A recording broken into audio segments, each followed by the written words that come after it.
اگرچہ قرآن پاک وہ کتاب ہے جو ہر ایک کو صحیح راستہ دکھاتی ہے، قرآن پاک وہ کتاب ہے جو ہر ایک کے لیے ہدایت کا راستہ لے کر آئی ہے، ہر ایک کو یہ صحیح راستہ دکھاتی ہے، خواہ وہ مومن ہو یا کافر ہو، لیکن معنی کے لحاظ سے ہدایت سب کے لیے ہے۔ نتیجے کے اعتبار سے دیکھا جائے تو ہدایت کا فائدہ یقین کیجئے انہی کو پہنچتا ہے جو قرآن کی بات کو مان کر اس کے تمام احکامات اور تعلیمات پر عمل کریں۔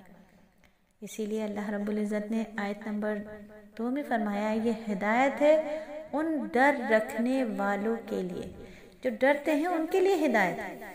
بے شک کہ اس میں کوئی کچھ نہیں ہے، کوئی اس میں ایسی بات نہیں ہے جو شبہ والی ہو۔ پھر اللہ رب العزت نے آگے ان مومنین کے بارے میں بات فرمائی جو کامیاب ہوں گے امتحان میں۔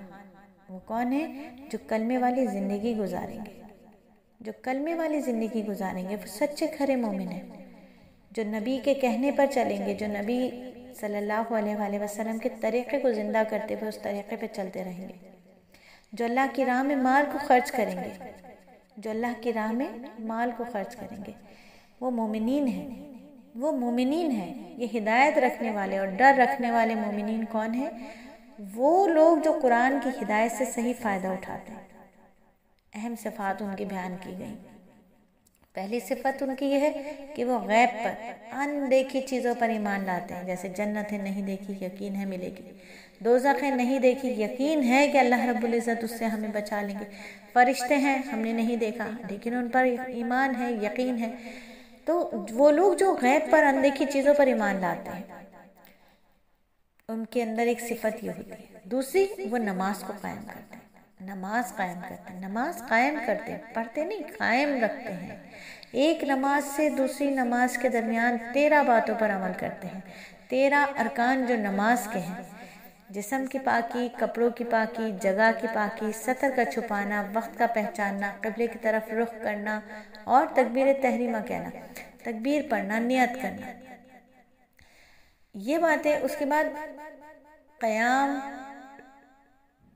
قرات، رکوع، سجدے، قعدہ آخرہ، یہ 13 ارکان پر جس کی زندگی ایک نماز سے دوسری نماز تک گزرے گی، اس کا مطلب اس نے نماز اپنی قائم کر لی۔ اور اس کی تفصیل ہم آپ کو صلاتی کے حلقے میں بتاتے رہتے ہیں کہ ہماری نماز روحانیت کو کیسے پہنچتی ہے، روح کی معراج کیسے بنتی ہے، مومن کی معراج کیسے بنتی ہے جب وہ قائم ہوتی ہے۔ خیر، یہاں اللہ رب العزت نے مومنین کی جو دوسری صفت بتائی وہ ہے نماز کو قائم کرتے ہیں۔ یہ بدنی عبادتوں میں سب سے اہم ہے، اور تیسری چیز وہ اپنے مال کو اللہ کی راہ میں خرچ کرتے ہیں، جس میں زکوٰۃ بھی ہے، صدقات بھی ہیں، اور یہ مالی عبادت ہے۔ تو یہ وہ لوگ ہیں جو مومنین ہیں، یہ مومن ہیں، پکے ٹھکے مومن ہیں۔ ان کے اوپر اللہ رب العزت نے بات کی، آخرت کی زندگی سے ڈرتے ہیں، آخرت کی زندگی پر بھی ایمان رکھیں، پکا ٹھکا ایمان ہے ان کا۔ تو یہ تو مومنین ہیں۔ اور مومنین کے بعد اللہ رب العزت نے کفار کے بارے میں بات کی۔ کفار کون ہے؟ وہ جو اللہ کو مانتے ہی نہیں۔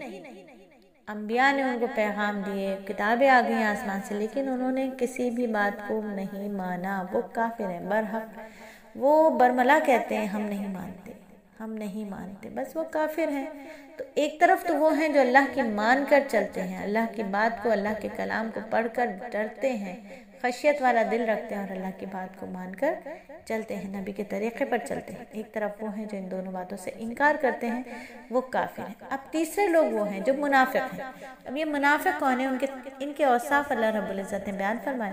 چلیے دیکھتے ہیں ان اوصاف کو پڑھ کر سمجھ کر کہ کہیں خدا نخواستہ کوئی صفت ہمارے اندر تو موجود نہیں ہے، تو پھر دعا کرتے ہیں کہ اللہ ہمیں اس صفت کو ہمارے اندر سے نکال دے اور ہمیں ایک پکا ٹھکا مومن بنا دے۔ آمین ثم آمین۔